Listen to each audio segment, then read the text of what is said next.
Кыргыз элинин байыртадан бери бала тарбиялоодогу ата эненин салымы өтө чоң жана керемет. Бала ата энеге жараткандан берилген чоң белек. Ошондуктан баладан алган энергиядан жашоого болгон көз карашың оң жака өзгөрөт. Бала тарбиялоодо ата эненин ынтымагы өтө маанилүү. Кыз балдар энесинен, эркек балдар атасынан өрнөк алышат. Балага ата эне так жасайт, бирок бак жасабайт делет. Ошондуктан салттык түшүнүүбүзгө ылайык уул баланы уруусун, жети атасын таанып билип, атанын уугун көтөрүп, учугун улап, түндүгүн бийик көтөрүп, ыймандуу, эр жүрөк болууга ылайык тарбия берип, ал эми кыз баланы акыл идирги, адеби, болочок эне болууга тарбиялап, кыз туулса очок сүйүнөт дегендей, кыз баланы очок ээси болууга даярдап келишет. Кол өнөрчүлүк калк казнасы болгондуктан энеден кызга өткөн мурас катары кыз баланы кол өнөрчүлүккө, уус шебердикке үйрөтүп келишкен.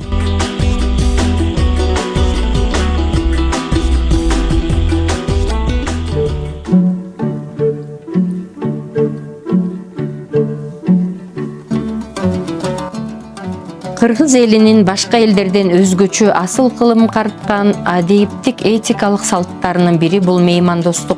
Элибизде меймандостук салтынын өтө кеңири таралышы жана улуттук салтка айланып кетиши, алардын өткөндөгү көчмөндүк жашоо турмушунун өзгөчөлүктөрү менен тыгыз байланыштуу.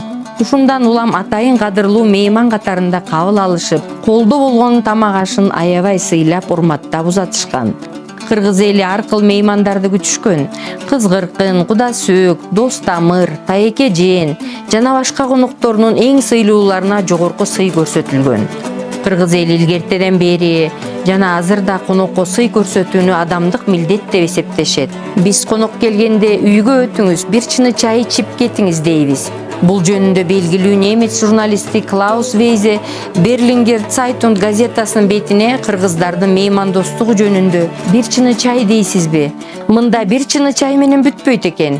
Бир чыны чайдын нары жагында бүтүндөй салтанаттуу чоң сый беш бармак болот турбайбы деп жазган. Турмуштук практика бекем сиңип калган жаштардын биринчи болуп улууларга салам бериши жана тосуп алышы, үйгө карыя киргенде баары туруп ызат көрсөтүшү, колуна суу куюп, өзгөчө ардактуу орунга отургузуу менен аларга аш тойлорду атайлап жилик тартуу сыяктуу жөрөлгөлөр, улууларды сыйлоо кыргыз элинин адептик этикалык маданиятынын башкы эрежеси экендигинен кабар берет. Конок келсе ырыскы келет деген айкөлдүктү кенендикти билдирип турган кыргыз пейили азыркыга чейин сакталып келет. Айтпай дебей эле туугандарына, кошуналарына, дос тамырына айылчылап барып, бейтаныш эле үйгө кудайы конок болуп түшүп, сыйлуу конок болуп кеткени эмне деген керемет.